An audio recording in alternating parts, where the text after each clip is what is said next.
It is an historic week for China, where President Xi Jinping is tightening his grip on power at the Communist Party's National Congress.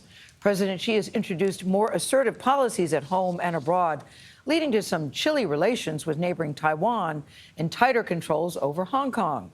That city has seen major upheaval in recent years with a police crackdown on pro-democracy protesters. Elizabeth Palmer is there with more on this part of the story. Liz, good morning to you.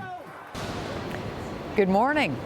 Not so long ago, Hong Kong was a British territory, and as such, it had a vibrant civil society and media. But one high-profile recent legal case shows just how much that's changed. This hooded prisoner's crime was publishing 3 children's books about a village full of sheep. The books were seized by Hong Kong police as evidence of, believe it or not, sedition. Some of the material inside, which is with a seditious intent, which bring the hatred against the government. Hong Kong used to have some of the liveliest, freest speech in the world until China took over, and in 2020 imposed a national security law that, in effect, bans all criticism of Beijing's policies and its governance. Soon after pro-democracy protests erupted in 2019, the Hong Kong government, under Chinese pressure, moved to shut down almost all independent news outlets, including the respected Apple Daily newspaper, whose senior staff were sent to jail.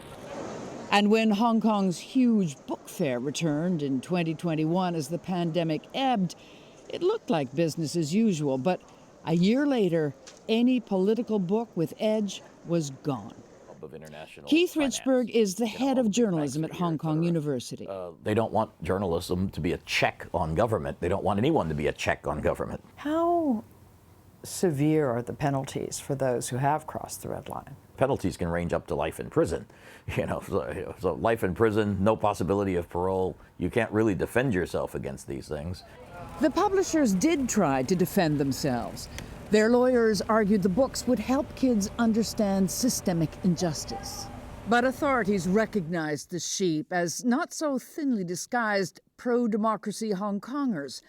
And the predatory wolves, you guessed it, the Chinese. A definite red line. The sentence for each of the publishers, just over a year and a half in jail. As we worked on this story, I was struck by how many people would talk to us, but not on camera. That includes lawyers, activists, and publishers. There's a chill in the air, and anyone who's critical is keeping a very low profile. Tony? You can understand why. Liz Palmer for us in Hong Kong. Liz, thank you very much.